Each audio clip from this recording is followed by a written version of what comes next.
Good morning, everyone, or at least good morning for me. Another non video game related content continuing moving forward with all my weird eccentricities of things I'm talking about. So, big thing in my life or thing I've cared about is D&D for about I've probably had a decade now. Yeah, we're actually probably had a decade of doing D&D. I kind of started at the end of high school and then got really big into it when I went to college because I wanted to figure out how to make friends and I wanted to play D&D, so I joined D&D clubs. And I stuck with one, eventually was pretty high in the ranks, and eventually left at the end of my college. When I started going into my profession career, I stopped playing with that group, but then kept my own group going, and I've been DMing for them for half a decade now. So not too long in like the huge grand scheme of D&D players. I'm quite young, but I want to look at the D&D changes because I'm a 5e starter. That's where I kind of began. Now I have played other D&Ds, and I've even looked at the rule set for a lot of them. So D&D is like not my wheelhouse, but it's the one my players prefer to play, and 5e is specifically what they choose to play all the time.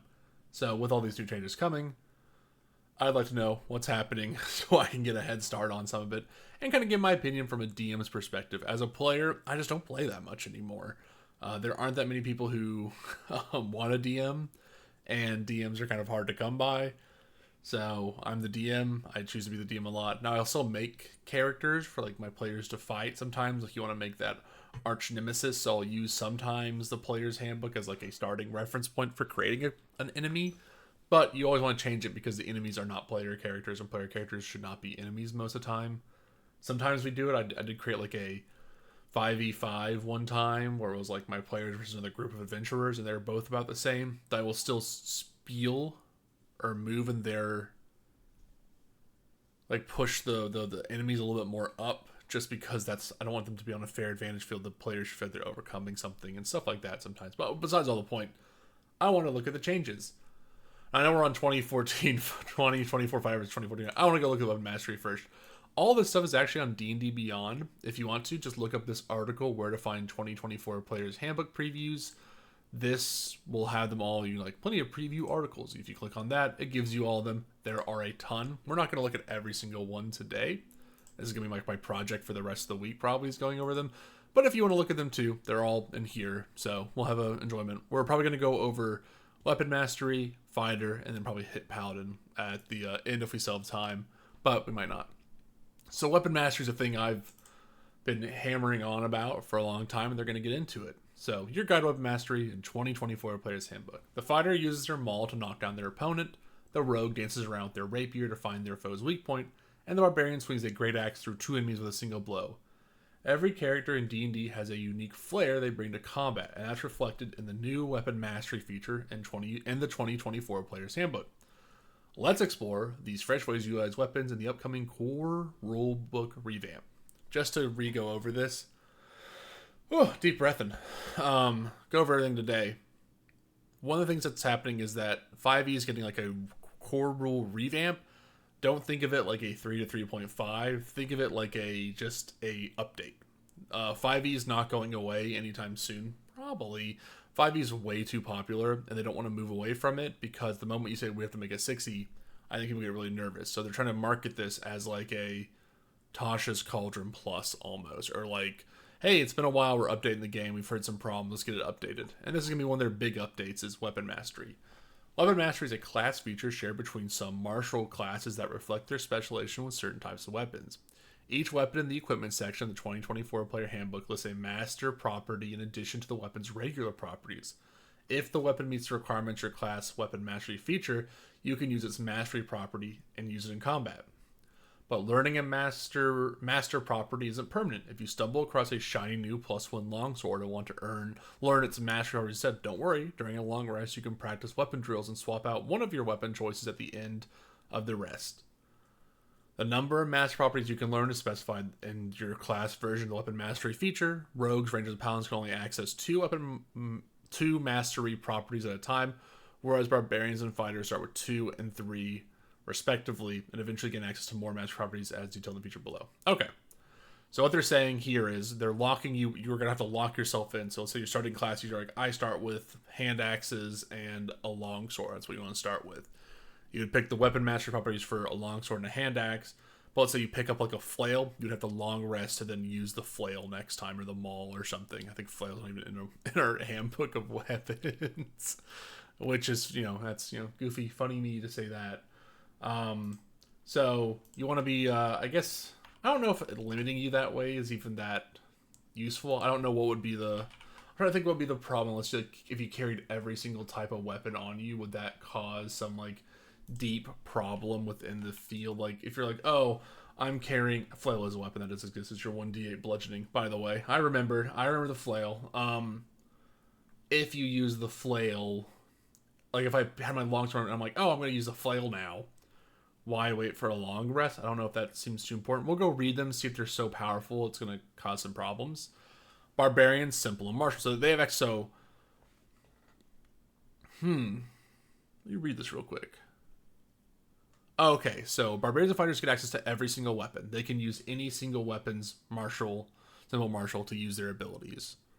For paladin, based on weapon proficiency, so if your paladin's proficient in certain types of weapons, you get them, but you don't get access to all like fighter barbarian. Ranger is going to be the same way.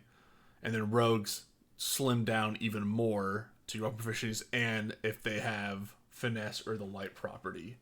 So scimitars, short swords, sickles, and stuff of that nature, where like I think that makes sense. I think it's a good closure here. Again, I don't know why someone who has like a sickle and then finds, I don't know, a short sword a second later would be like, well, now I gotta take a longer rest. I'm not as proficient with it. I don't know if that makes much lore reasoning.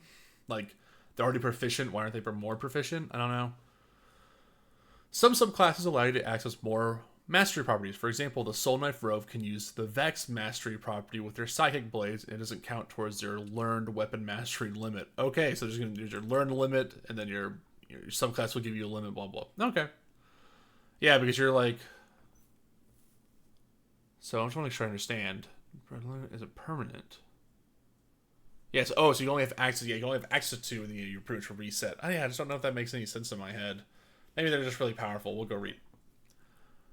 If you're wielding a weapon, how to use them. If you're wielding a weapon and have learned its master property, you'll be able to use that master property every turn when you attack with the weapon. Okay, so there's no limit to it. You can just go off. Different weapon properties have different triggers. For example, Cleave requires you to hit a creature with a melee attack roll, while Graze triggers when you miss a creature with an attack roll. Unlike some abilities, there is no limit to how many times master properties can be used per short or long rest. Go nuts. Okay, so that means they stack up too. So if you have multi-attack, that's 2 times they get to activate per round. Okay, that can be a little dangerous. That can get out of control real quick maybe. So here's some examples. We got Cleave. If you'll be waiting in the thick of battle, you'll want to consider grabbing a weapon with the Cleave property. These heavy weapons can slash through opponents if you hit a creature with a melee weapon attack.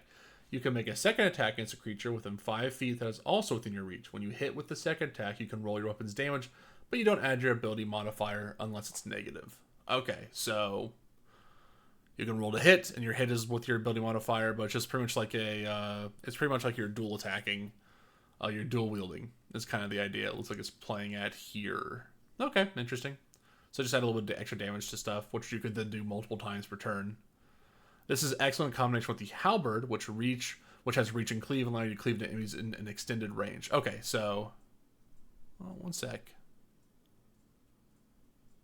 These heavy weapons, such as if you hit a creature with an attack, you can make a second attack against a creature within 5 feet that is also within your reach. Within 5 feet that is also within your reach. So I guess you can attack an enemy behind someone, then pull back and hit the person before him. That's still 5 feet. You couldn't hit someone from 10 feet out. But maybe within 5 feet. Oh, maybe within 5 feet. Within 5 feet. You make a second attack against a creature within 5 feet. Is it within 5 feet of you or within the 5 foot of the creature you attacked? I guess that's just saying within the 5 foot of the creature you attacked, so you attack behind him, or you're pulling back. I'm maybe a little confused in the wording there. But it seems fine. I don't know. I mean, I guess it would be exciting, but once there's down to one enemy, you're fighting one powerful guy, this just becomes super lame-o, right? That's cool. I mean, I think it'll come in handy. Again, I don't know if you're trying to make him too powerful or not. Graze is an excellent way to increase consistency weapon damage. If you miss a creature with your weapon, you deal damage equal to the ability modifier you use to make the roll. This pairs well with abilities that just allow you to make lots of attacks, like Fighter's extra attack features or the Polearm Master or Sentinel feats. Everyone knows about then. It just shows that when a weapon is big enough, you don't really need to aim when you're swinging. So that's kind of fun too. When you miss, you get to add. So if you have +4 to strength, you just do 4 damage automatically. The weapon you deal damage equal to the before you use to make the roll. Yeah, so it means it just makes it so like it's a little bit worse no matter what than your lowest roll you could make, but not terrible. This will be fun for, again, these all seem like fun early combat stuff. As we go on, they'll be really bad, but for now, they're okay. Ugh. Oh, my wife's gonna get the mug she wanted. Rip to her. To explain the Nick property, we should briefly cover that being able to attack twice while dual wielding light weapons has subtly changed in the 2024 Player's Handbook. Instead of being covered under melee attacks, the rules for dual wielding light weapons are covered under the light weapon property. It still functions the same way. When you make an attack with a weapon that has a light property, you can use a bonus action to make one attack with a different light weapon you're wielding. The Nick Mastery property allows you to make the additional attack you receive from wielding 2 light weapons as part of the initial attack action. Keep in mind that this doesn't mean you can make a third attack as a bonus action, as a light property specifies you only get 1 extra attack, but while it may not pump your damage, this frees up your bonus action to use a class/species ability such as Rogue's Cunning action while still getting additional attack in. I think this is good. I think this is a good change, actually. I think being for like daggers, hopefully it doesn't like move up to like short swords or something. I think they get a little too scary, but having an example of like, I can do this, then do this is a good way to make the rogue give them their own unique ability. It's like, really, you're doing like just the 2 stabs is what you're doing. You're not doing a stab and then a stab, you're stabbing twice. I think that's cool. I think that adds a little something to it.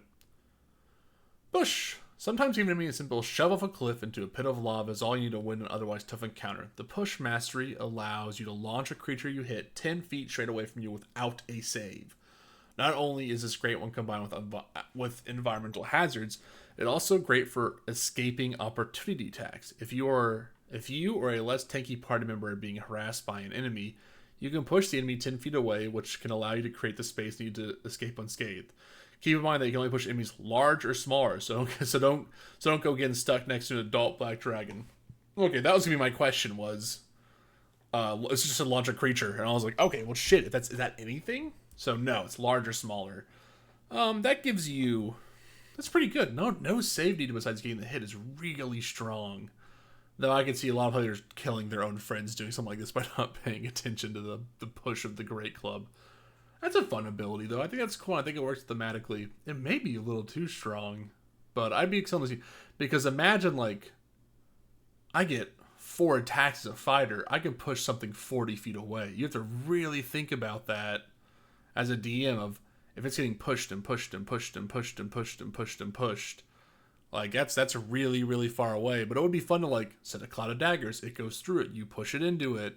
I think you could do some fun stuff there that I think lets the game be, I think game be exciting in a way. Can you use these as reactions? A check. Every turn when you make an attack with the weapon. Yeah, I guess you could even use it as a reaction. That can be cool. Sap. If your job is distracting me for long enough to let your blaster caster friends deal with them, Sap is a solid choice. When you hit an enemy with an attack, this mastery property inflicts disadvantage on your target's next attack roll before the start of your next turn. So, for heavily armored tanky builders, we focus on trying to take you out when they won't even see the fireball coming.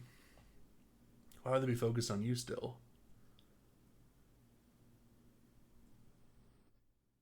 This doesn't make any sense. If your job is to distract the enemy for long enough to let your blaster cast from deal, Sap is a solid choice. When you hit an enemy with an attack, this mastery property inflicts disadvantage on your target's next attack roll before the start of your next turn. I mean, I don't know why they'd be dealing with you. You give them disadvantage, which is annoying, but your blaster caster boys in the back are going to have less AC than you. If they try to hit you, they have a less chance. They might just run away and be like, fuck it, I'll take the sap, and then go hit the next guy. If you're thinking about DM-wise, like, fuck it, I'm not going to go for the tank right now. Tank's got to have the ability to slow them down. That's the big thing. Not impose disadvantage. Disadvantage is kind of negligible at some point if you're hitting a mage who doesn't have high AC. If they have mage armor on, things become a little bit different. You're keeping them alive, but also if the enemy runs into them, and they're casting a spell that causes is a ranged attack spell. If you're up in their face, well, it doesn't really matter anymore, does it? They have disadvantage. You have disadvantage on hitting them, so you're back equal. It works okay if you're like taking the brunt and you're like dueling it out, then it makes sense. But non-dueling, I just don't know if it's that actually exciting. Slow. I'm thinking about the DM wise. I'm like, I just move past them. They got to be a more visible threat, or they have a way to slow me down, or the mages have to have a way to slow that thing down. If they slow it down and cause you to be in like a duelish scenario, then it's really good. It's really good. But if you just move past them, like who cares? It's the tank hitting me. I'll move on. Slow. This mastery property is excellent for fast builds that like to flit across the battlefield. When you hit a creature and deal damage, you can reduce its speed by 10 feet until the start of your next turn. This combos excellently with the light crossbow, allowing you to take shots, damage your opponents, then move to just out of range of their reduced speed. Rinse and repeat until they look like a pin cushion. It's important to note that a creature's speed can't be reduced by more than 10 feet with this property, so don't expect to stand still, hit your enemy 3 times, and not get caught. Okay, so it's only 10 feet can go down. You hit a slime, they're fucked. That slime ain't moving. That's funny. I think this would be better for the maul, though, right? Slow down the enemies so they can't get to your teammates, so they're stuck fighting you. I think that'd make more sense for what they're trying to go for, but maybe I'm just not seeing the appeal of disadvantage. I just think people think disadvantage is like, oh no, we have to deal with the guy giving us disadvantage. It's like, bro, that guy's gonna throw a fireball at you. We gotta go kill him. It's like where my brain's at. And that was for the mace. For the maul, this mastery is for all the builds that love to wail on their enemies with multiple melee attacks. When you hit a creature, you can force to make a Constitution saving throw or fall prone. The DC for this save is 8 plus the ability modifier you to make the attack plus your proficiency bonus. That would be ideally 8 plus 5 plus something. So a minimum 13 plus your proficiency bonus. So it can be pretty good, and Constitution can be hard for some creatures to make. So level 5 fighter with a maul could knock their opponent prone with their first attack, then your second attack, and access to make multiple attacks with advantage. Yep, that's the idea. Just remember, attacking prone enemies outside of 5 feet actually gives the attacker disadvantage on their attack roll, so only use this ability if you're another melee-minded party member can take advantage of it. Yep, classic rules. If you're laying on the ground, you're actually harder to hit. And then Short Sword has Vex. Having a weapon with Vex feels like a superior swordsman dancing around their opponent, striking at opponents until the battle is won. When you hit a creature and deal damage, this mastery gives you advantage on your next attack roll before the end of your next turn. This is an excellent way for rogues to all but guarantee a sneak attack hit on your next turn. Oh, don't like that.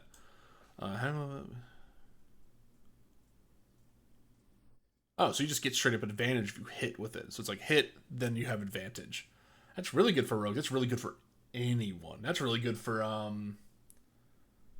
what is it, like champion-based fighter? If you want to make sure they get those critical hits, you just give them advantage. You now give them 2 chances to get it if they hit with a short sword. Now, it wouldn't be the best.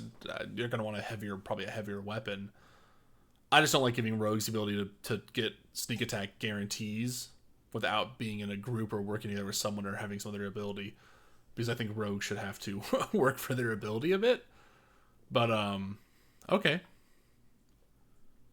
Other matches, a fun way to give martial characters more choice in combat. This is I agree with. I think martial characters, especially at the beginning of the game, feel like fucking garbage because they're just like hitmen. They just go and hit, and then they leave, and they hit, and then they leave, and they hit. And this gives them a little bit more to do and more to think about, tactically speaking, instead of just being a wave of flesh for the mages to stand behind. So I think that's cool. Is this them talking about it here? So are they talking about it? I just want to About 1,000 pages long? No, I don't think they're talking about it. They're just talking about stuff here. Okay. That's cool. I don't know how I feel about some of these. I think Vex seems really strong, especially for rogues, and rogues, no offense, are already kind of really fucking good. Rogues have a distinct problem that I might get into when I talk about rogues that they're just really effective tool makers in almost every single group, where you could slide out a lot of things, but you never want to take out a rogue. Giving them Vex seems really good. I think Topple seems really good, but in a fun way. I could see just as a DM being really fucking annoyed if it happened multiple times. But also, if it doesn't happen, well, whatever, it doesn't matter. They get nothing if it doesn't happen. So I think it's worth a trade-off. Slow seems good. I don't know if I'd like it on light crossbow as much. Like, I don't know if it's that exciting for a light. I don't know. I don't know many people who are going to use the like suddenly be like, that's it, time for me to fucking take the light crossbow out finally over my other stuff. But maybe it has a way better stuff than the short bow. Maybe that if the hand crossbow can do it, then we have a really interesting problem because that thing is really good and has a really unique, and because it's a hand, it's light, it's really good. So we would see. Sap, I think, is worthless for what they're describing it as. I don't understand why this would work yet. Like, oh, it taunts them by making them have disadvantage. Well, why would I? I'm still just gonna move through because you're saying like they're gonna go for this. This isn't taunting them. Like, enemies can take attacks of opportunity. They can just do that. It doesn't. They have a lot of health. They can do that. Push seems cool. I think this could also be out of control, but in a really fun way. I think Nick is like probably my favorite addition to these. This doesn't seem like amazing. Like, it doesn't give it amazing, but it gives the rogue so much opportunity to be expressive with their abilities than just they get the thing they want. This lets them like have a breadth of opportunity, and for the dagger, I think it makes the dagger feel very unique. I think Graze and Cleave are fine. I think these are just fine. I think Graze is like the lamest one because like the later the game goes on, it becomes worse. I think Cleave stays good and gets better as time goes on. I think all these like kind of become better as time goes on. I think Graze becomes the worst because the max it caps out at is 5, but 20 damage if you miss all your attacks is still not horrible. I just don't think it's that exciting. It's like not exciting. Sorry, I don't think it's bad. It's just not exciting. Okay, that's the weapon masteries. Those are cool. My big comparison comes from like the Kobold Club when they had their stuff, and their stuff was more like action economy focused. Like, it was an action to use it, and they had I think they're good, but then they kind of just fell off the more I think time went on. I think that was their idea. These are trying to try to stay consistent forever, and I don't know if that's good. In that way. But we're going to hop over and look at the fighter then and see if the fighter has some synergies with this kind of stuff. So I have the old fighter up. I like the fighter. I think the fighter is like one of the best classes in 5e. It is just single well-rounded greatness.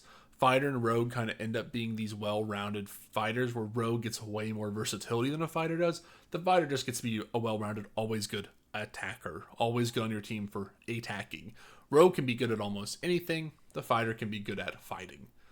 So, the fighter remains an unbreakable bulwark of combat prowess in the 2024 Player's Handbook, with the ability to use Second Wind to do more than heal, weapon mastery to control the battlefield, and updated subclasses. The fighter is more of a master at arms than ever.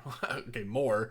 They were already the master of arms. In this article, we'll cover the key changes to 2024 fighter, and you'll find in the 2024's Player Handbook, if there's a feature we don't cover, such as extra attack, it remains unchanged or only saw minor tweaks. Don't worry, your fighter can still attack 4 times per action at level 20. Great. That's what we want. We want the fighter to be able to attack much. I think fighter probably has one of the best don't change till your level 20 thing. Like, level 20 is so good because hitting 4 times is great. Just a great little ability. Okay, so we got fighting style. Okay, these are all the changes. I bet they're just then described down here, so we'll look at them actually here. Fighting style options have remained mostly the same, with a couple of tweaks to make them streamlined and more effective. The most significant change is that options from Tasha's Cauldron of Everything have been included, and all these features are now considered feats, with a prerequisite that requires the fighter style feature to be picked up. Huh. That mean like, oh, so let's take a look at the original fighter feats, right? You have archery, defense, dueling, great weapon fighting, protection to open fighting. And for Tasha's, I'm going to drink a little more soda. You got like blind fighter, interception, superior technique, thrown weapon.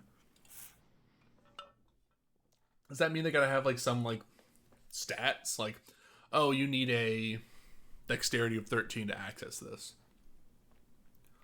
Or prerequisite, you need this for this. That's interesting. Okay. I want to see what what those prerequisites look like.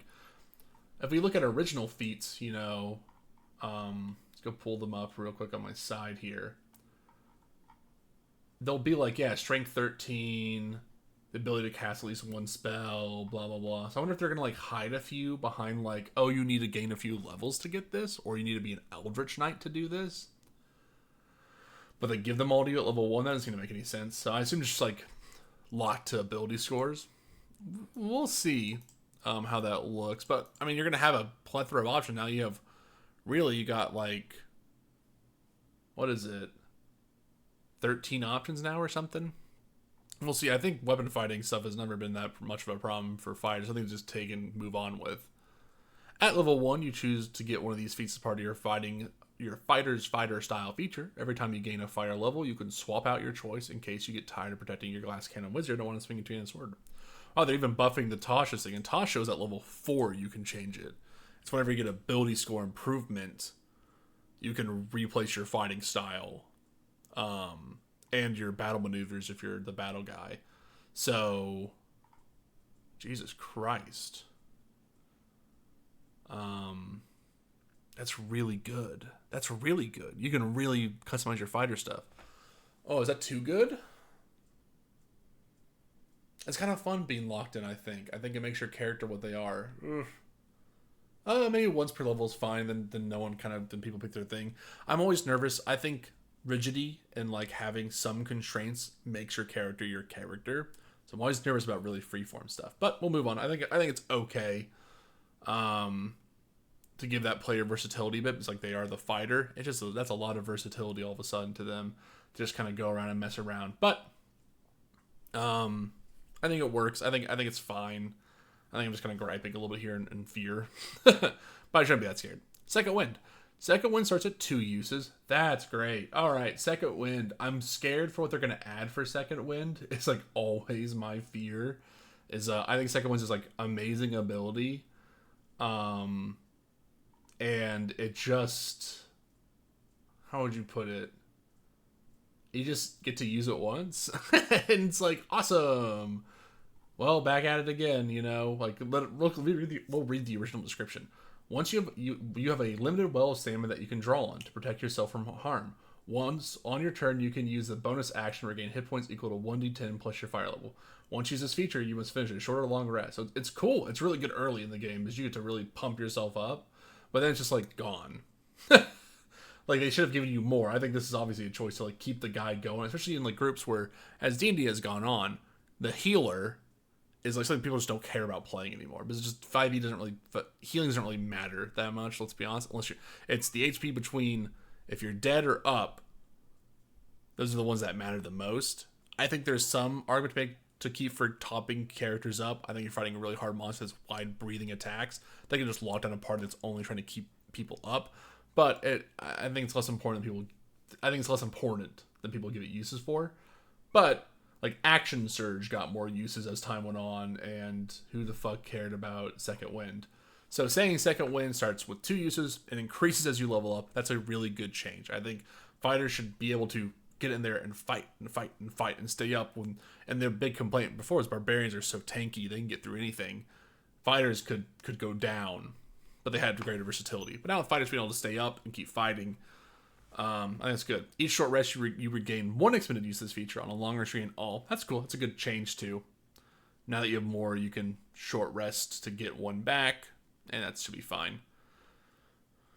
Thanks to Tactical Mind and Tactical Shift, this resource is also made effective when you're not on the edge of death. Okay, so we're going to see what Tactical Mind and Tactical Shift are. But Weapon Mastery. Customize your kit with the new Weapon Mastery feature. Choose any weapon that you'd like to access the mastery properties. For example, the Greatsword, Flail, and Javelin from one of your starting equipment choices.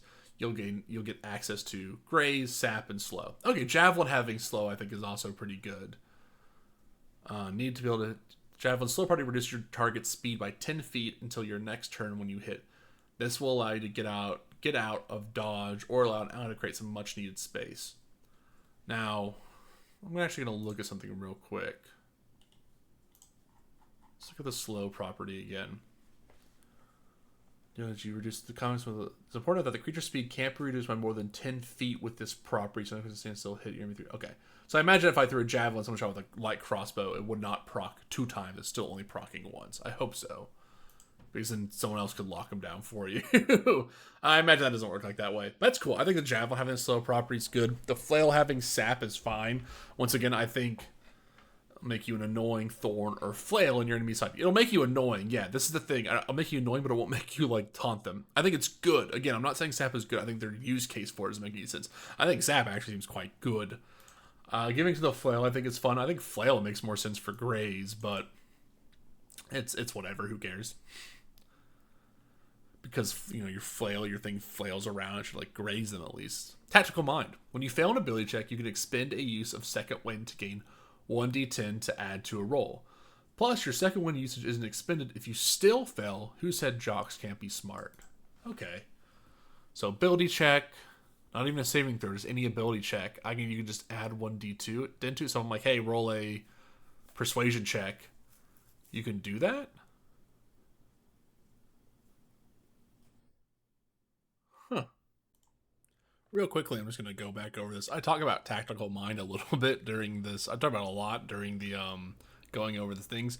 Tactical Mind would apply to skill checks because ability checks and skill checks aren't differentiated in this version of D&D. Again, like I said, I'm most familiar with 5e, but still, even I get confused on the terminology going back and playing different ones. So this should apply to... I actually use the second one when I do an ability check / skill check. Should work. This is something I'll sound confused on as we go on. Sorry, it was the beginning of the day, and sorry, my brain does get a little confused sometimes. But overall, that was a thought on Tactical Mind. Thumbs up to it. I still think it's the real end of it is great ability. I think it's powerful enough that even if you still fail, I think it should be considered. You should still use a second wind, just because if it is say like an intelligence check and you succeed on it, I feel like it's a weird thing, especially with people who do sliding scales of success and stuff like that. Like, oh, you got 25. Well, you really succeed. Could be something I see people play with a lot when doing D&D, or kind of doing a sliding scale of succession.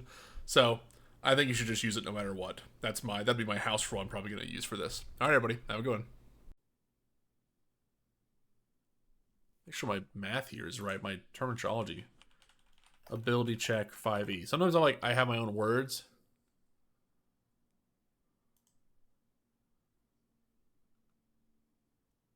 Yeah, no, it's not a skill check. I'm dumb. I'm just ability check. Yeah, it's our skill. That's a skill check. This is an ability check. So it's like you grapple, blah blah blah. I think still keeping the second win seems a little strong. If you still fail, you get to keep it because you get them back from short rest and long rest. You start with 2 and you get more. Apparently, depends on how many more you get. That part where it isn't usage isn't expended if you still fail. It just means why would you never not be constantly using it and then short resting as time goes on.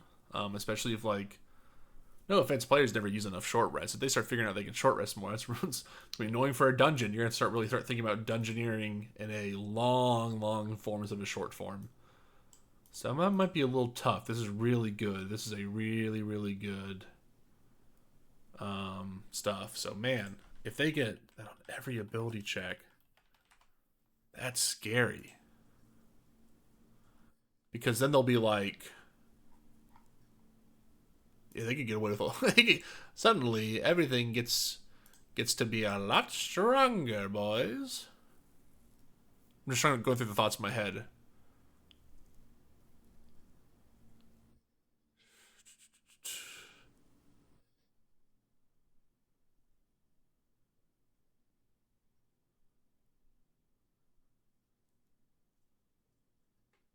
Yeah, so if they're doing like a strength check, a dexterity check, or something, without having to use the skill, they can start really using that. It's interesting.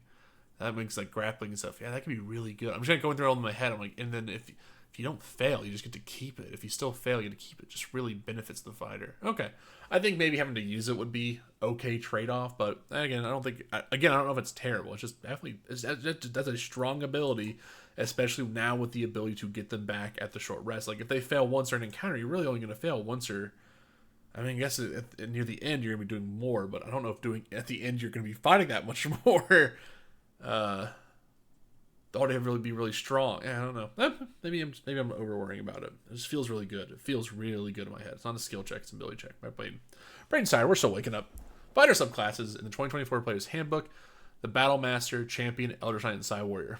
We'll go over these real quick. Battle Master, super good. Champion, no one cares about. Eldritch Knight, super good. Psy Warrior, I'm pretty sure the Psy Warrior has been considered really good. I have not. This is one of the few things my players have like not really gotten into is the Psy Warrior. So I specifically don't know how good the what's it called? How good the Psy Warrior is or has been considered. I'm not big in the community, you know. I do know that Battle Master is fucking great. I do know Elder Knight is fucking great. Elder Knight is fucking really fucking good. I think it's like slept on a bit. Honestly, Champion is the most I've seen people play and never have fun with. And Side Warrior, I just imagine is good because Tasha's cauldron everything introduced so much fun stuff.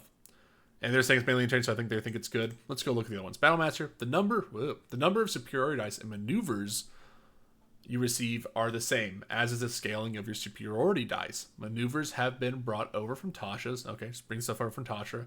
And some have been tweaked slightly. There was a change to Know Your Enemy, which removes the 1 minute observation condition and only... Here's Liz.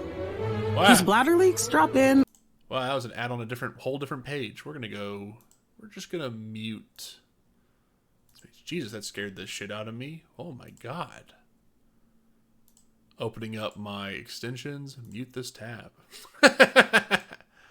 Bye, tab. We're muting you. Scared me. Only reveals immunities, resistant vulners. Also, level 15 Relentless Presence now allows you to use a free D8 instead of spending your regular superiority dice for maneuvers once a turn. Okay, that's good. We're gonna go check those out, the original ones, real quick. So we're gonna look at Know Your Enemy. Just want to go look at them real quick. We have... Oh, is that one in Tasha's? Man, it makes sense. My players never use Know Your Enemy, so that didn't end up in any of them.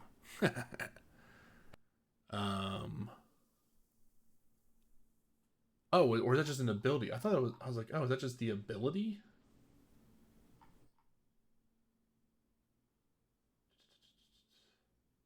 No, it should be in about. I don't see it in my combat maneuvers. Oh, no, Your Enemy starts right here. Starting at 7th level, you spend at least 1 minute observing or interacting with another creature. This wasn't Battle Master. It just wasn't a battle maneuver. My bad. You can obtain a certain creatures outside of combat. You can learn certain information about its capabilities compared to your own. The DM tells you it's the creature's is your equal, superior, inferior in regard to the following characteristics of your choice: strength score, dexterity score, constitution score, armor class, current hit points, total class levels, if any, fighter class levels, if any.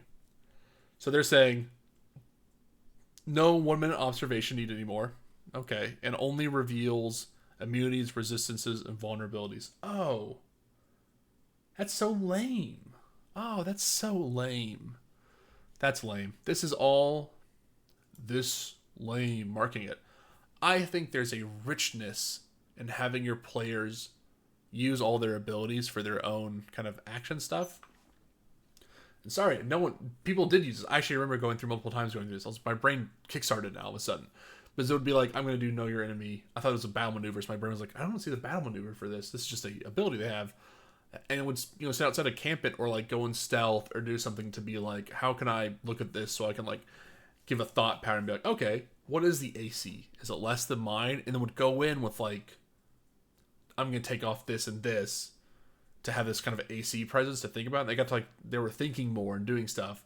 And so it only reveals immunities, risks, and vulnerabilities. That's interesting. But being able to be like, current HP, is it less or more than mine?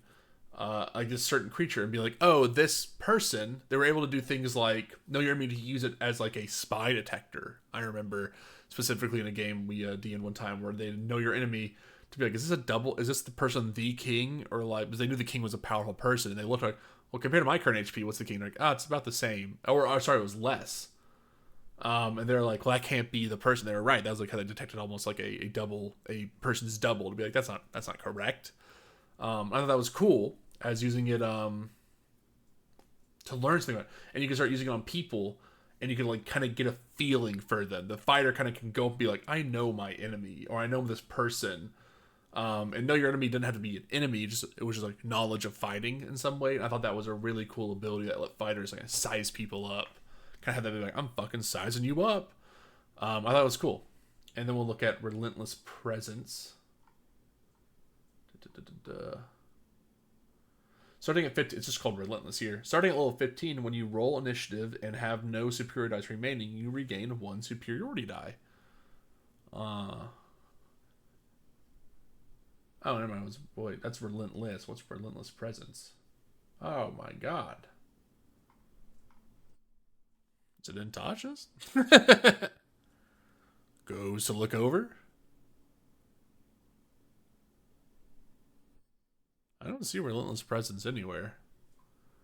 Or that's my level 15 just regular ability? Oh me, oh me.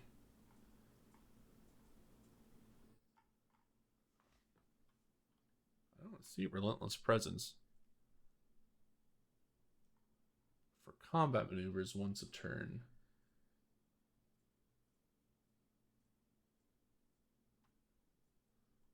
So also level 15, Relentless Presence now allows you to use a free D8 instead of spending your regular turn.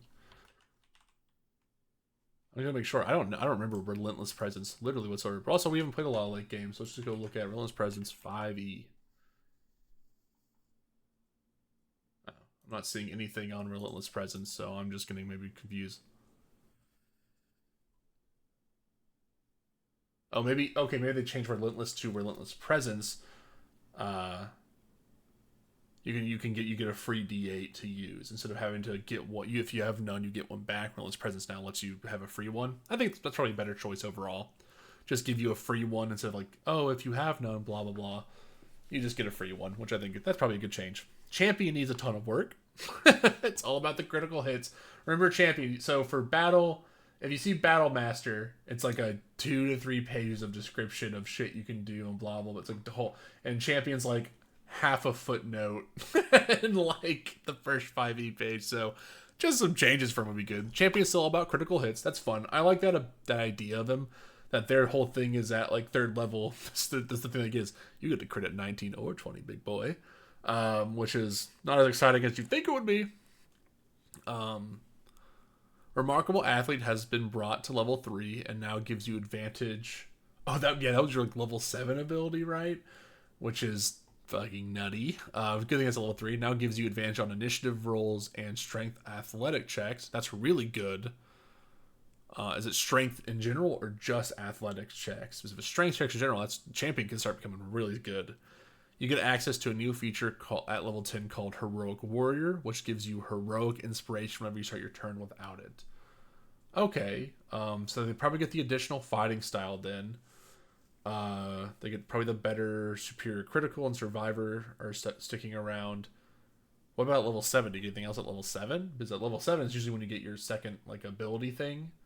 If Remarkable Athlete comes back down, you should probably have something else there, which I imagine is you always get something at 10th level, 7th level, 10th level. So this will put something there. I don't know what it'll be. This still makes them kind of boring. Champion is a boring class right now, but it could be really good. Like give you just more shit. But right now it still seems a little boring. Eldritch Knight remains mostly the same, with some small changes to War Magic and improved War Magic. Okay, let's go look at our Eldritch Knights, one of my favorite classes. It's so good. And people will try to trick you into thinking it's not good. I'll let you know, fucking this class is amazing. And improve War Magic. So instead of getting to attack once as a bonus action, you can cast a cantrip as an action. You can simply replace an attack with a cantrip. Okay, that's fun. I like that. So you can attack. So I'm just going to try to read this right.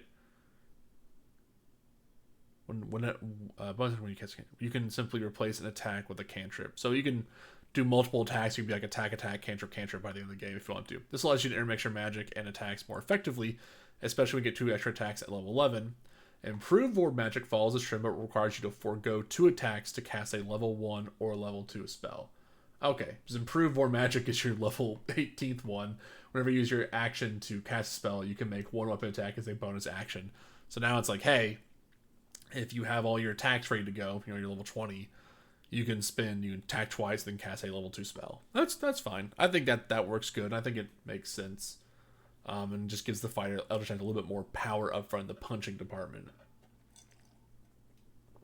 And also, the Eldritch Knight's main ability, which on top is just crowd control, being up there and taking advantage of it, so being able to take advantage stays the same. Psy Warrior unchanged. Hey, if you still like Psy Warrior, let me know. It's still good. Okay, Tactical Shift level 5. So this is the other way to use your second one, Tactical Mind, Tactical Shift. Good use of wording to keep those the same. If your caster buddy is getting pummeled across the battlefield, but you can't risk an opportunity attack to get to them, all you need to do is use Second Wind as a bonus action. With Tactical Shift, using your Second Wind allows you to move up half your speed as part of your bonus action, and you don't provoke opportunity attacks. Once you're out of your foe's reach, you can use the rest of your move to go wherever you need to go. Okay. So, half your speed, bonus action, don't provoke AOPs, and then you can move as yourself. So you can attack, or just hell, move, cast Tactical Shift, move through an enemy, and then keep your regular movement. That's pretty nasty. That can be really nice. That can get you around the battlefield really crazy quickly. That's nice, though. Again, nothing about... I don't think anything's that crazy there. I still think the crazier one is literally Tactical Mind, but Tactical Shift seems also really good. Having the fighter be able to buzz around the battlefield really quickly is scary, especially with some of the subclasses that let it move across the battlefield really quickly. Okay, we'll see how it goes. Indomitable. This feature now lives up to its name. Oh, we made Indomitable good. Indomitable wasn't terrible, I think. It was you can re-roll a saving throw that you fail. If you do so, you must use the new roll, and you can't use this feature again to finish a long rest. It kind of like all the fighter stuff you get, it's just sort of like bleh, as in like once you use it, it's gone, and it feels like, well, that's my stuff. But the other things about fire that were good were its subclass abilities, so its main class abilities were like, whatever. This feature now is the same. Whenever you fail something, you can re-roll with a bonus equal to your fighter level. So you just get to add plus whatever. You heard that right. By the time you get this feature, you'll add a +9 to your rerolls. Eventually, you'll be able to add 20 to your roll. That is true. Now, if that won't help you avoid a Lich's Dominate monster, maybe you should have taken a 6. Maybe you shouldn't have taken a 6 in Wisdom. Yeah, that's really good, actually. That's one way to make it really strong. Fuck it. That's one way to make it really strong. Tactical Master, level 9. Dial up your mastery over weapons. When you attack with a weapon you've chosen as part of your weapon mastery feature, you can swap out the mastery properties for push, sap, or slow. Dial up whenever you attack with a weapon you've chosen as part of your... You already covered sap above. Swapping out mastery properties on the move is incredible for your versatility and allows you to capitalize on strategic decisions. If you're standing at the edge of a cliff, this will let you swap out your greatsword's potential graze for a much more devastating push off said cliff, adding more strategy than ever to a fighter's arsenal. When you attack with a weapon you chose as part of your weapon, you can swap out the mastery properties for push, sap, or slow. That's really good. That's really freaking good. Yeah, this is probably the best thing the fighter got. That can add to some really crazy levels of like thinking on the fly and able to change stuff. That's really strong. This is really strong. Especially because you can be like push 10 feet, then attack and switch to like sap, and then switch to slow. Bop, bop, bop, go through all 3 if you want to. Just go all 3. And now they can't move more than 10 feet. They had to fight you probably. Now they're stuck with you. They have this advantage, and they've been pushed back into like a cloud of... I'm going to keep saying cloud of daggers, but like anything you want. That can be really good. I like this one a lot. I think that puts a lot of... This puts a lot of maneuvering on the battlefield for the fighter, making the fighter feel like he's fighting in different ways. I'm gonna drink some water before I cough, actually. One sec. Like it. That's unique. Book it. I like it. Studied attacks. We all hate whiffing on attacks, but this new ability does a lot more to make sure you're at least not whiffing twice in a row. If you make an attack against a creature and miss, you get advantage on your next weapon attack against the same creature until the end of your next turn.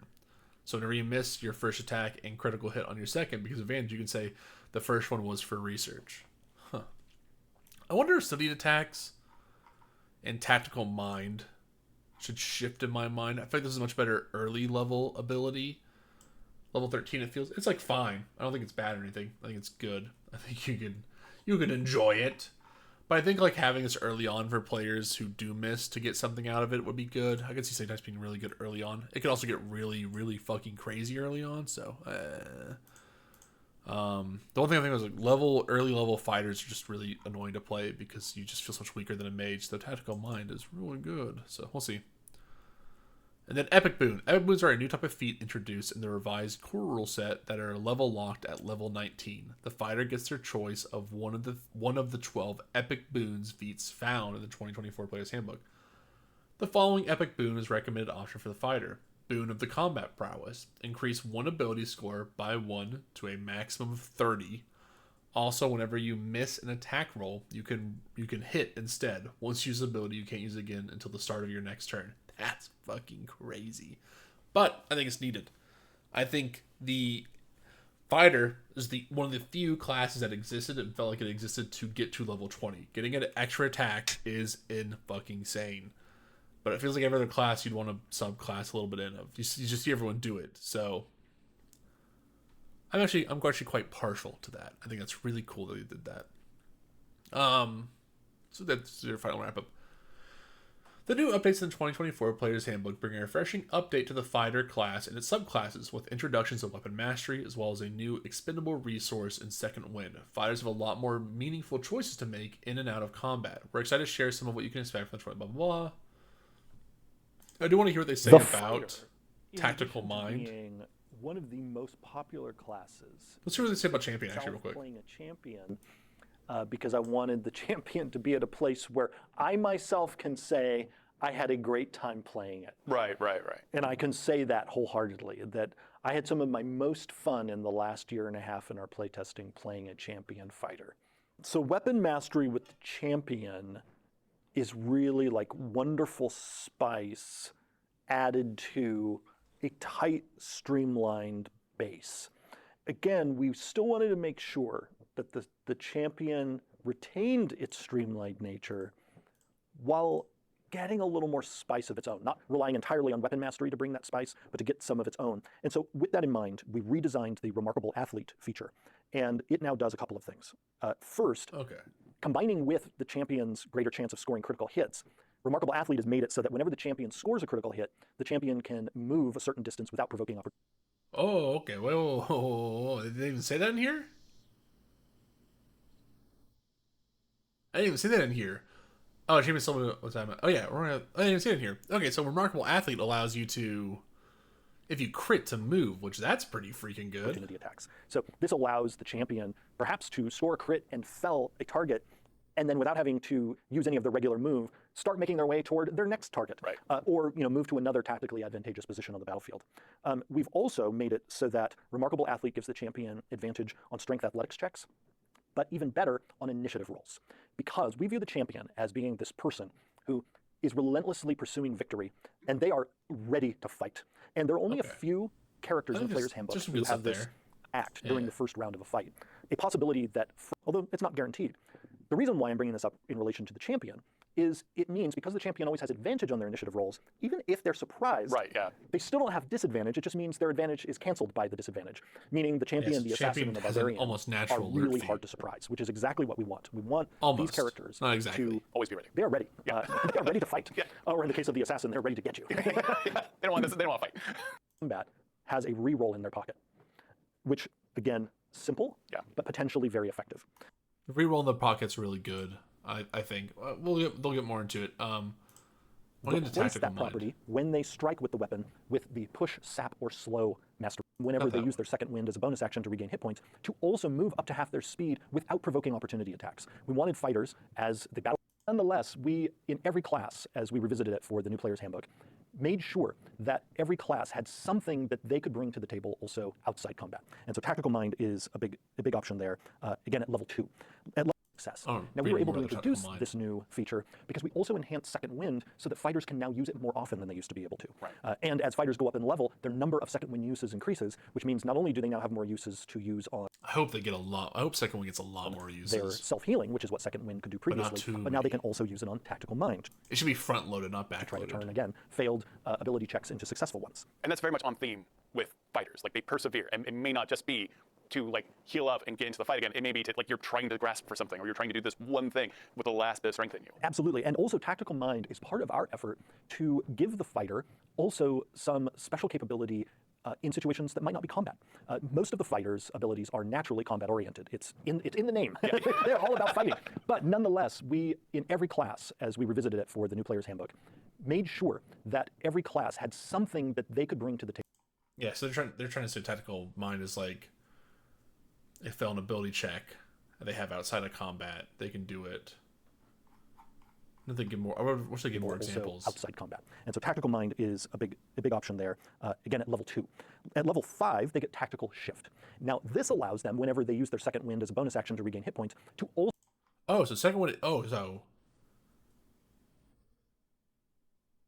Oh, this is so technical shift. You can just heal, then move. Oh, I was misinterpreting. That's my bad. That's really fucking good. can move up to half their speed without provoking opportunity attacks.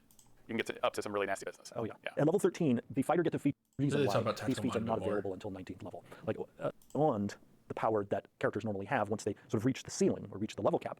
Weapon fighting and unarmed fighting. Each of these You mentioned several. similarly, most characters never change their class. But we've also made it so that you get to determine how deeply you go into... Okay, so that's... I think fighter looks about the same-ish, which I think is good. I think they've added... I think the second wind stuff will actually be really useful to give fighter that tank versatility they've been looking for. Tactical mind seems really good, so I'm... blah blah. I'm thinking tactical mind does apply to my skill checks. I just need to think about the wording of this. I just want to see I'm gonna go look up how does tactical mind work. 5e changes.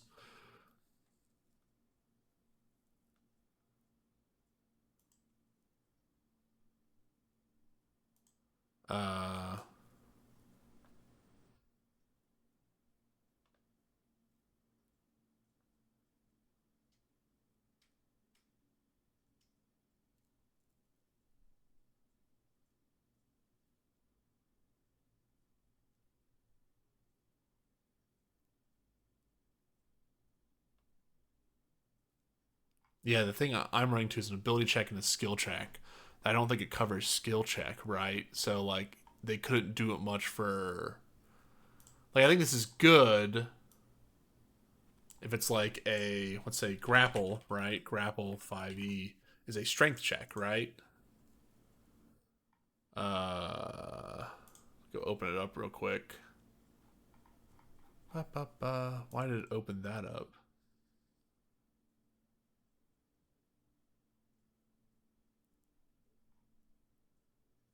He has a strength ability check, right? So that would be good there, but maybe it's just not as good as I'm actually thinking, just because of that. Maybe that's why they're you don't lose it just because you're not going to use it that much. Actually, maybe I'm overthinking tactical mind. I think a player could be really good with it. They could really have tactical mind, but I don't know if it actually comes outside of play like they're talking about here. If it's not for skill checks. Well, can I do paladins today? Let's look at the time. Yeah, we'll throw in paladins. Why not? I heard paladins got shit on. That's all I heard about from them. Ever the stalwart warrior, divine power. Let me go open up paladin on my other page real quick. We're at paladins. There they are. Paladins. Even if their soul is divine power, the paladin returns to 24 player with a new yet still familiar arsenal at their disposal. Lay on hands and their signature smite feature appear once more, but with a new look and refined wording alongside new features such as faithful steed and weapon mastery. Oh, and now you can smite with your fists. Okay, cool. And this article will cover the 2024 paladin. Cool, let's get into it. Blah, blah, blah. Okay, we'll go look at all this stuff in a sec. Lay on hands. Formerly an action to use, lay on hands now only requires a bonus action, granting the class more versatility with options in their turn. This is a theme you can see throughout the class, as many features have been changed from an action to a bonus action.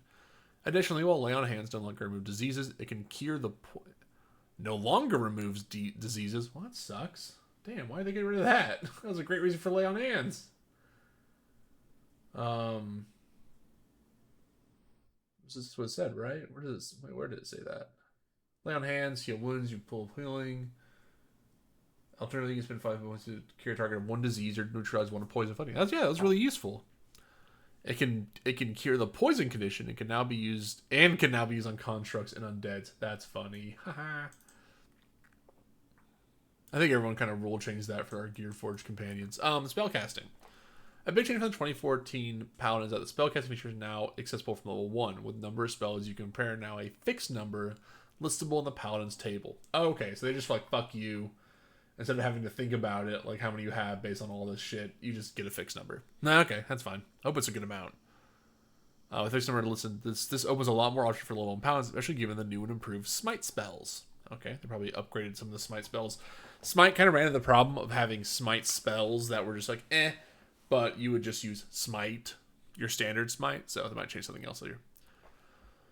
Your first level paladin gets even more exciting with the addition of the weapon mastery feature, which grants access to a suite of special rules for the weapons you wield. You can select 2 weapons that you're proficient with and unlock their mastery properties.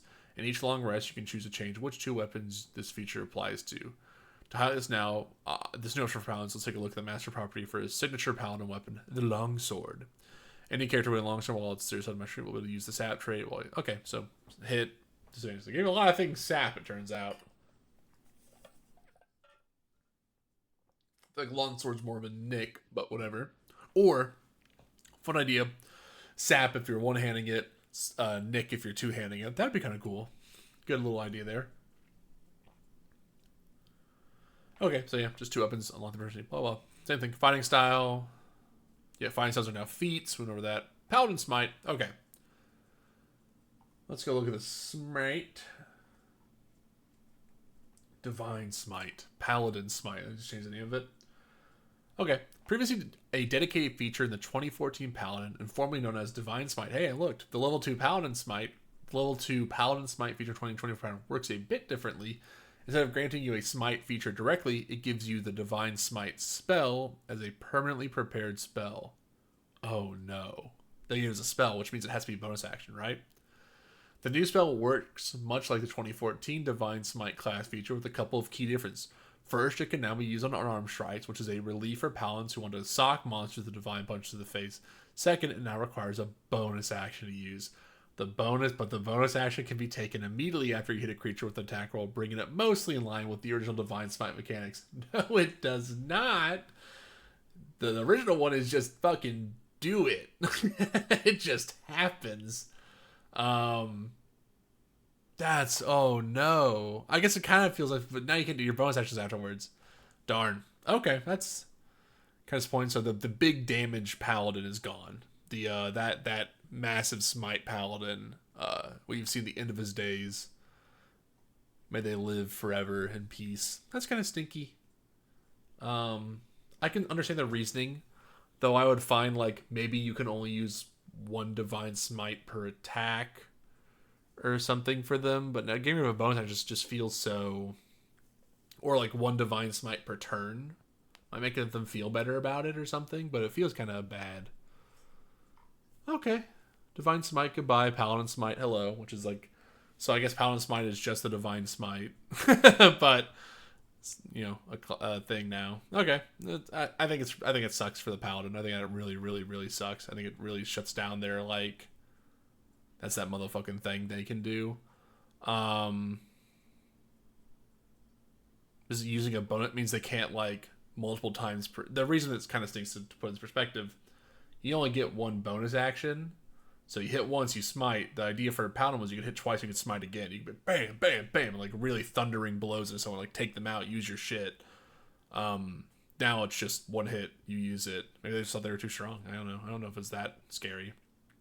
All 4 subclasses for the 2024 Paladin are returning options, but each one has a small glow-up. All 3 of the 2014 Player's Handbook subclasses return in new and improved form, with a 4th option if anyone that has read Mythic Odyssey of Theros or Toxic for anything, the Oath of Glory. If anyone's read the Mythic Odyssey, that's me. I read Tasha's. Okay, Oath of Devotion. Let's go look at our oaths. Paladins who swear the Oath of Devotion will find their features lasting longer as Sacred Weapon and Holy Nimbus each now last 10 minutes instead of 1 minute. Does that matter?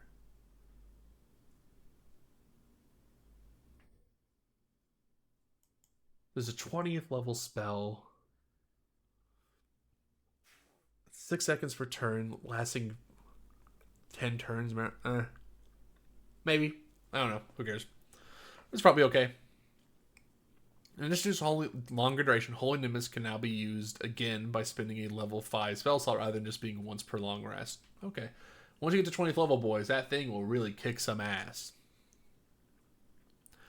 They also have a new feature that replaces Purity of Spirit in the form of Smite Protection, which grants cover to you and your allies within your aura when you cast Divine Smite. Finally, Oath of Devotion Paladins gets tweak spells in the form of Shield of Faith and Aid, replacing Sanctuary and Lesser Restoration. 1 second, let me think. So they lose.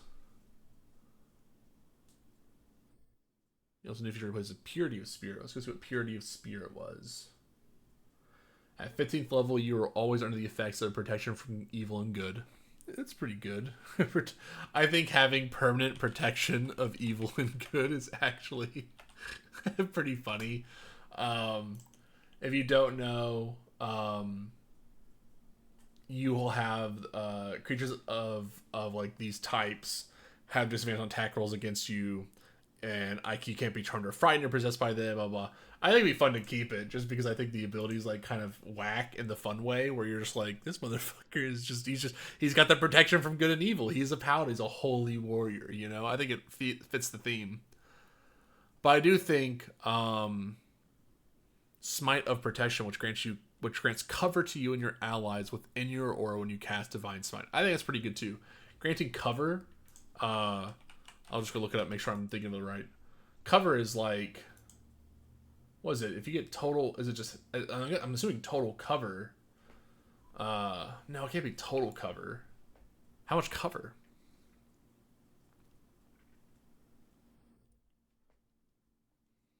Level 15. I'm going to guess like half cover then? You get plus 2 AC, or is it a plus 5, 3/4? Right? I'm like, if it's total cover, that means you can't even be attacked. You read it again. Just make sure I'm reading it. It's cover.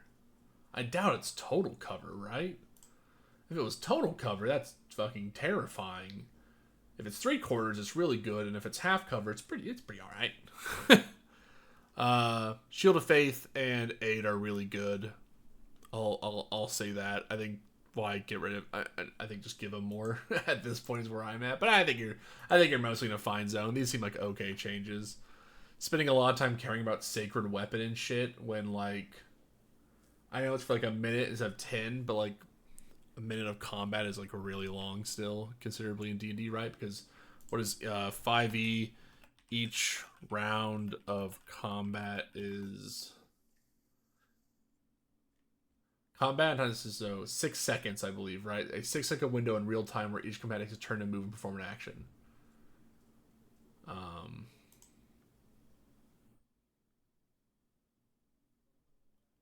Yeah, so I guess 10 seconds is fine. I don't think it's that crazy, but it's whatever. Oath of Glory. Let's go look at our Oath of Glory. Actually, we'll go do Oath of Ancients. No, we'll do... So, yeah, Devotion goes to Ancients first in the 5e Handbook, so we'll look at that. Oath of Ancients. One of the biggest updates to Oath of Ancients is to Undying Sentinel, where the 2014 Oath of the Ancient Paladin would simply go to 1 hit point instead of 0. The 2020 Vert instantly regains a number of hit points equal to 3 times your Paladin level. Okay, that's pretty good. Nature's Wrath also now affects each creature of your choice within 15 feet, and your target must make a strength saving throw instead of getting to choose between making a strength or dexterity saving throw. Elder Champion also has seen some new love, now requiring a bonus action instead of an action, and can be refreshed with a level 5 spell slot. Okay, let's go look at our Oath of Ancients to rekindle that thoughts there. So Undying Sentinel, starting at 15th level, when you reduce 0 hit points and are not killed outright, you can choose to drop to 1 HP instead. That seems pretty good. So now instead of that, if you're like at level 15, you'd be 15 times 3, right? So you get 45 HP back. That ain't terrible.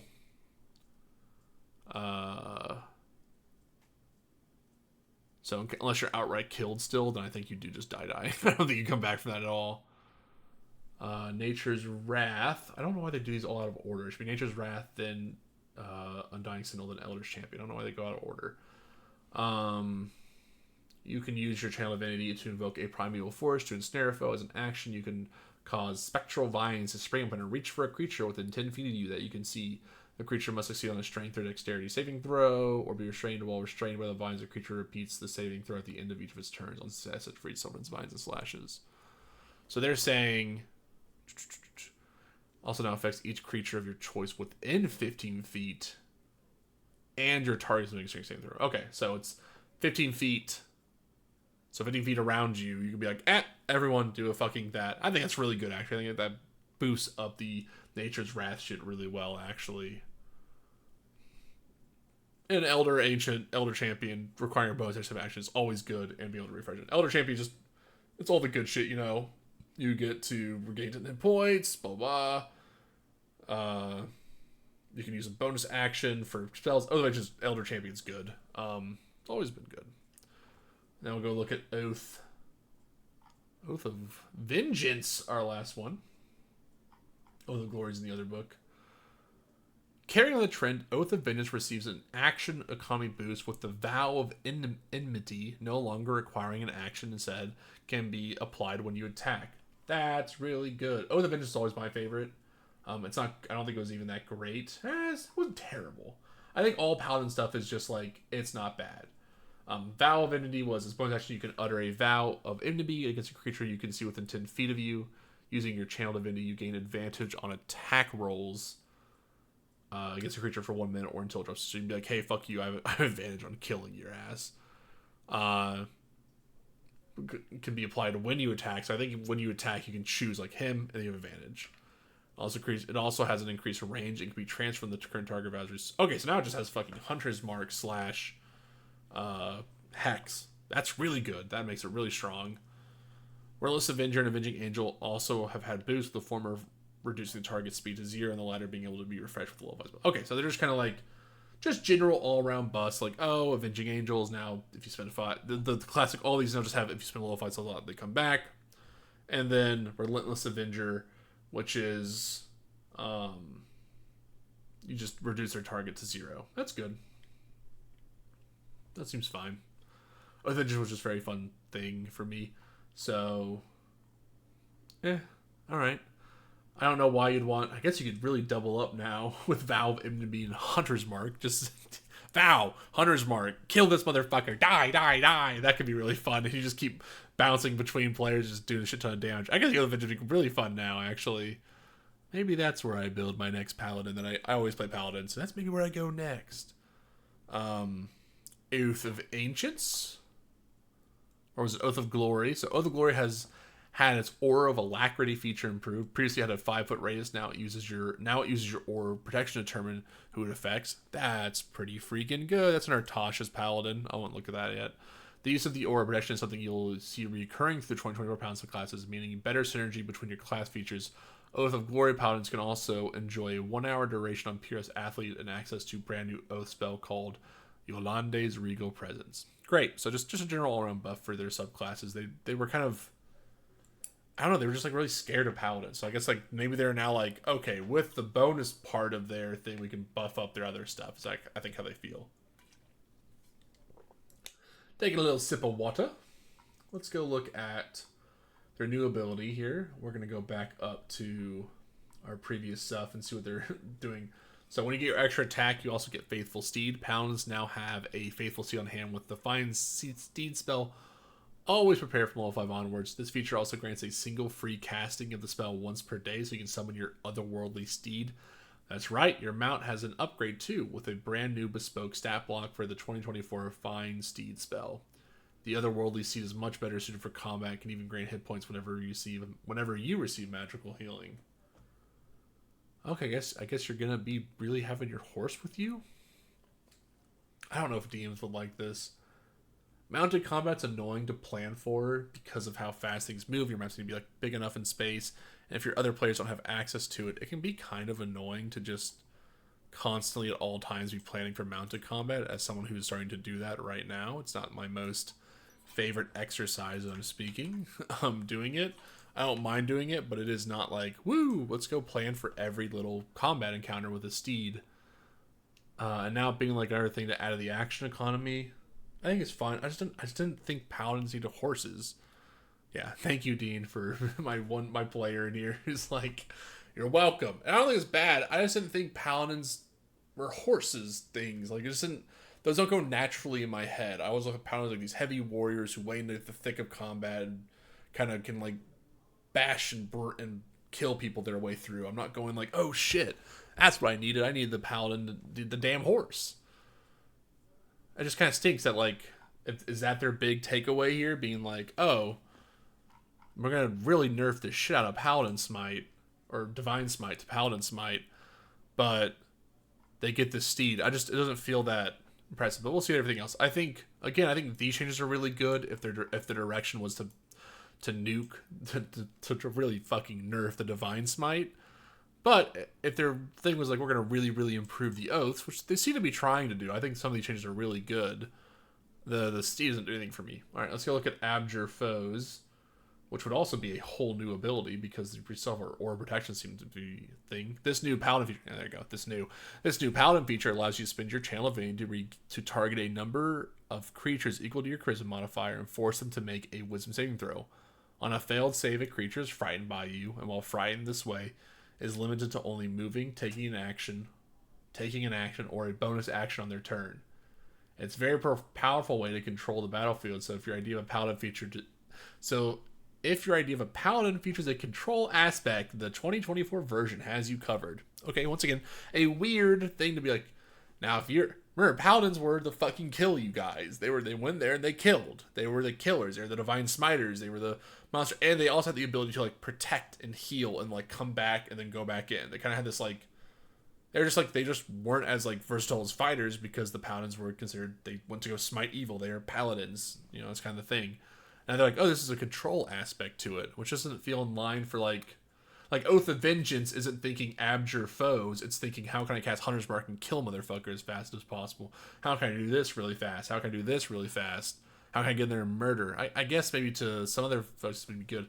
Again, it's fine. I don't think this is that important. And also, moving, taking an action, or bonus action, which is really powerful. I guess if you... How many times do you get Channel Divinity in a day? That's the next question. Let's go look at my Channel Divinity. Let's go look at that answer. Your oath always blah blah blah to feel your bad.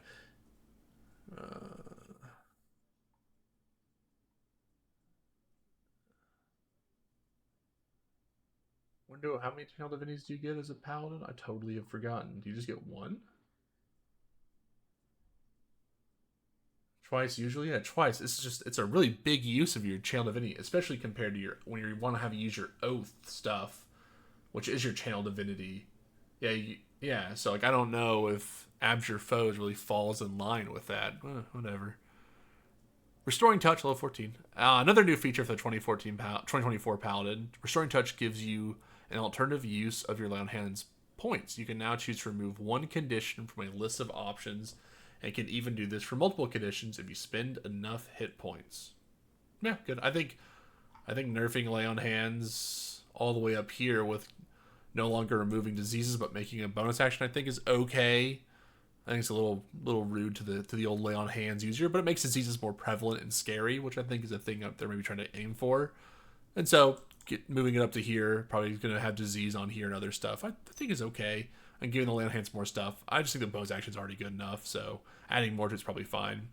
And then more of the epic boons. So previously a special reward in the 2014 Dungeon Master's Guide. Epic boons, they're all here now.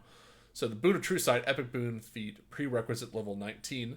Increase one of your ability scores by 1 up to maximum 30 and gain True Sight out to a radius of 60 feet. You can see everything. Okay. Oof, I don't feel good about the Paladins anymore. I think they're fine. I think they'll still be good. I just think that Paladin Smite's rough and Fine Steed it's fine. Again, it's just, from a DM's perspective, Fine Steed's a fucking nightmare to deal with. And having everyone always have it is a nightmarish thing. Because bound to combat shit's going to just confuse everyone. So hopefully they really hammer out what that should look like. Oy vey, that's going to be really, really annoying for for DMs to get through, as being like, okay, everyone, we're all learning how to do mounted combat. And then other players wanted, does Fine Steed, how long does a Fine Steed last for? It takes 10 minutes to cast, but it's there forever. Yeah, you're going to have, it's just going to be, I don't know, players might want to start doing that on their own, blah, blah, blah. Yeah, it's gonna be rough. I'm trying to look for how many channel divinities you have.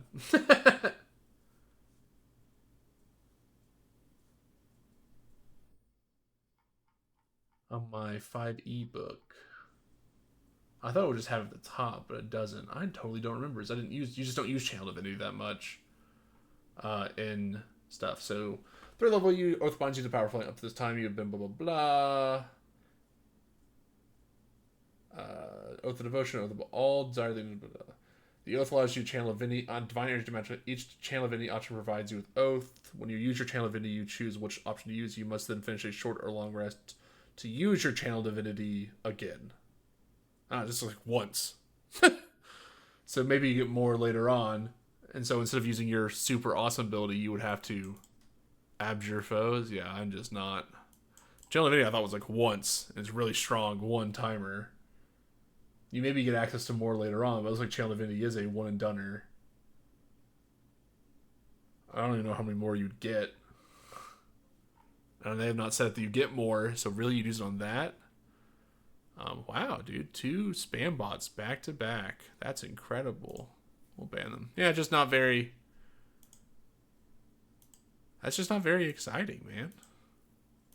I want to hear some of their reasoning, though. Let's pop this bad boy back open. This is the largest player's handbook the game has ever had. It has been rebuilt from the ground up. It is new, some returning from books like Xanathar's Guide and Tasha's Cauldron, but even those reimagined. But also, they're going to have non-combat. Wait, is this just everything you need to know? Okay, is the Paladin one up here? They specifically talk about that. Yeah, okay. One of the things you'll notice as a Paladin player immediately when you see the new player's handbook is that your spellcasting has moved from level 2 to level 1. And so you will begin... Yeah, the level 2 to level 1 stuff, I mean, it's fine. It's not what people are gonna... That's not the first thing people are gonna see. Being able to cast spells right away. And this also has a carry-on effect for multiclassing, that if you multiclass now, you will get more slots out of the Paladin part of your multiclass mix than you did before. And when we talk about the Ranger, we'll see that a similar thing happened there. We did this because we wanted Paladin players to start learning how fun that Weapon Mastery brings to any of our classes, focus, have the option to forego choosing any of those and instead learning some cleric cantrips. Okay. So if you decide that you fighting style, I had that before. But there's actually a lot of change hiding in there, good updates for the Paladin, because now, when you choose your fighting style as a Paladin, you are no longer restricted to a curated list like the Paladin was in 2014. You now have access to the full fighting style list that fighters also have access to. Okay, interesting. And you also have the option to forego choosing any of those and instead learning some cleric cantrips. Okay. So if you Okay, so they're getting into this fighting style. This fighting style stuff changes seems really big. And they're saying that they can choose the Blessed Warrior option, which grants them 2 cleric cantrips. Don't know how exciting that would be compared to a fighting style, I'm going to be honest. I don't know if you're ever picking the cleric cantrips. Well, you know, I really want a Thaumaturgy and Sacred Flame, bro. Instead of +1 to my AC. I just don't know if that's happening. But, my bad. I think these feat things seem cool. I think fighting style stuff seems interesting, so I'll let it be. Decide that you'd rather, in this feature, allowed you to use the class's iconic Divine Smite ability, where you burn a spell slot and deal a bucket load of extra damage to a target you just hit. Divine Smite still does that. Divine Smite, though, has now been packaged as a spell, and then the Paladin Smite feature, in addition to giving you that spell and allowing you to always have it prepared, also now lets you cast Divine Smite once per day without burning a spell slot. So what that means is Paladins now, every day, get a freebie Divine Smite, and so that's going to relieve a little. Okay, so having it free once a day isn't too bad either. Okay, they're really trying to sell you on this as a bonus action. But some of the pressure on their spell slots, we did this so that Paladins could certainly just use all their spell slots to cast Divine Smite, but we also wanted to make it just a smidge easier for Paladins to cast some of their other spells if they so choose. Perfect. Now, when we get to level 3, where you pick your subclass, we're not talking about this as bonus action. I'm gonna go back through that. Where you burn a spell slot. That's.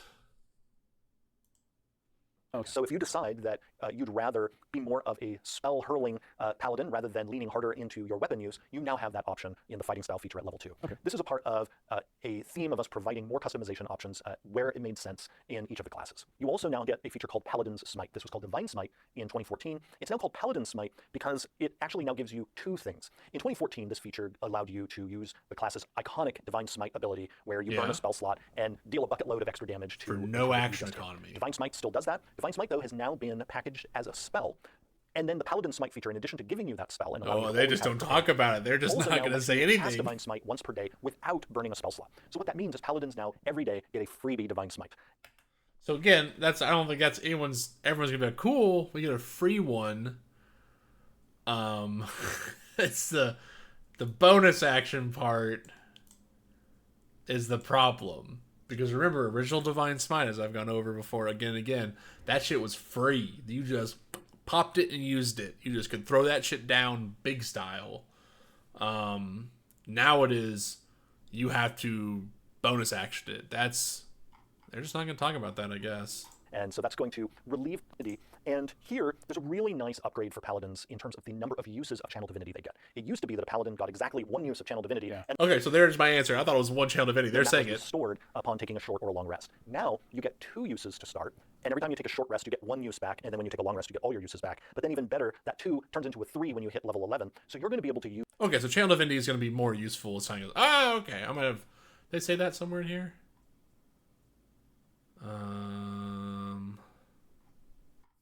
Did I just miss it? Dude, bro, they don't even have that in here. Bro, they should really be writing these better. Whatever. Use your Channel Divinity far more often than you could before. We've also taken the Divine Sense feature that Paladins used to have and turned it into a Channel Divinity option. And in the process, we've also made it last quite a bit longer. So if you do decide to use Divine Sense, rather than it lasting only 1 round, which was how long it lasted in 2014, it now is going to last 10 minutes. And we increased its duration, not only because you're now using your Channel Divinity on it, but also to make it easier to use, particularly in social interaction and exploration scenes. You know, the classic... Bro, they made Divine Sense. They just made a constant Channel Divinity? That's crazy. It's going to be people not use it. Divine Sense, you should just buff Divine Sense general. Because you're already hurting them with the bonus smite. You made Divine Sense a Channel Divinity? Oh no. It already costs like 1 plus your charisma modifier. You might be thinking of clerics too, Dean, about the Channel Divinity.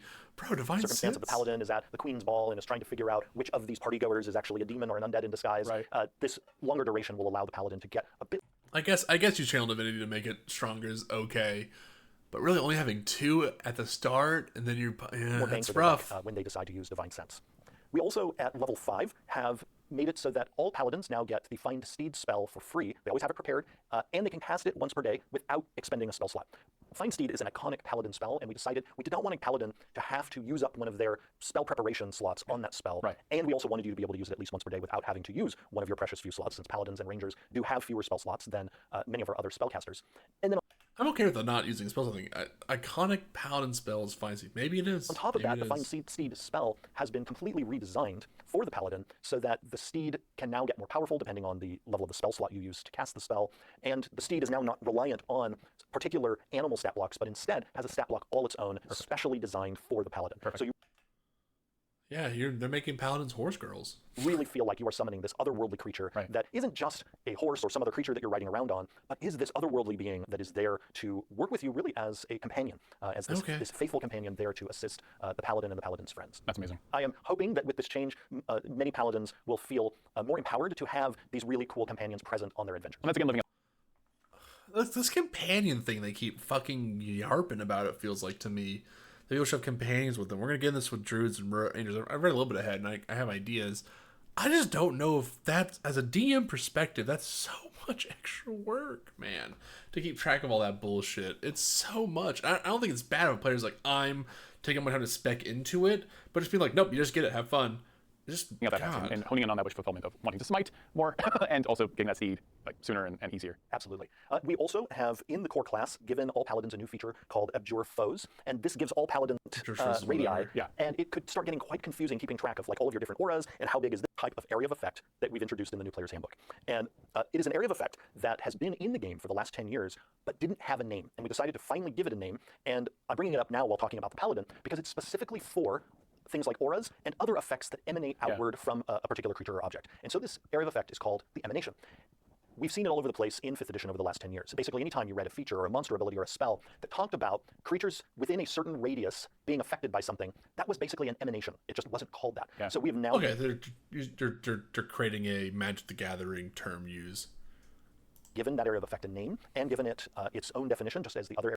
Yes, I also think with a wild shape where it's like the DM should have the stat blocks for you. definitions. Bro, come on. Definitions in the player's handbook's rules glossary. One other thing in the Paladin that I wanted to chat about, because this is the first of the spellcasting classes that we have talked about, is the new approach to spell lists. So each spellcasting class now has its spell list inside the class description. So rather than making a Paladin or a Ranger or a Warlock or another all the way back to the end of the book, instead it's right there in the class description.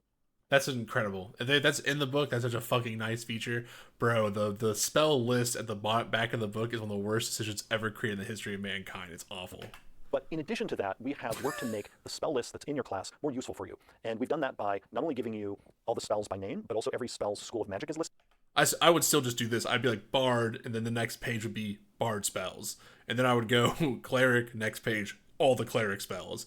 I would not do this fucking... I would make the book would be extra big, but I would tell you if it's a ritual, annoying. And we also tell you if it has a I understand why they want to specific say component pages, that but you it's must have to annoying. cast the spell. So in those cases, when a component has a specific cost, or the spell consumes the component, you must have that component to cast that spell. And so we now tell you in your class spell list if the spell has a required component, so that you now Okay, that's good. I think the required component was easy if it costs money. I think it was like that was have sort of required. one-stop shopping That's for fine. your spells, and you can see at a glance what the spell school of magic is, if it requires concentration, if it's a ritual, and if it has a specific component you must have. to Good. cast I it. think clarifying that If you're a language is player all and you good. play paladins or warlocks, you have less pages you need to traverse to understand what you have and what you need. Exactly. Yeah. The paladin Okay, so feature, we're going to talk about Oath of as Devotion. part of the attack action, rather than sacking their entire action to do it. Yeah. In the past, it was so punishing to have to use your entire action to activate it that many paladin players just decided not to use it. Now, as a part of attacking, you can simply decide, I'm going to activate this. We have also replaced in the Oath of Devotion the feature that was previously called Purity of Spirit with a new feature called Smite of Protection.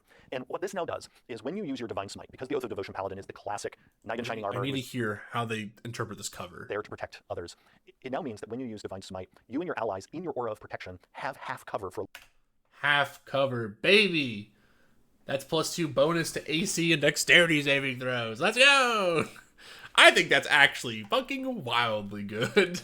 Your aura having a +2 AC. It's not as good as the 3/4 cover, but Oath of Devotion now just giving like when I do my shit, I get +2 AC to everyone around me in my my oath zone. I and my aura is what's they say about 30 feet, right? Getting +2 AC and +2 to dexterity saving throws. I mean that ain't bad. a limited time. So you have this magical protection that gives you the full benefits of half cover, even if you're standing out in the open, as long as your friends are in that aura of protection. And so this gives a nice feeling of being a guardian, even when you're blasting your foes with Divine Smite. Again, I have my reservation about Divine Smite being a bonus action, but like that bonus then like taking away but giving you this bonus for instead. We've also made it so that the level 20 ability holds. But again, real quickly there, while I'm saying that, while I'm being very nice and I'm a fair and balanced commentator, remember that's at level fucking 15, right? Like, now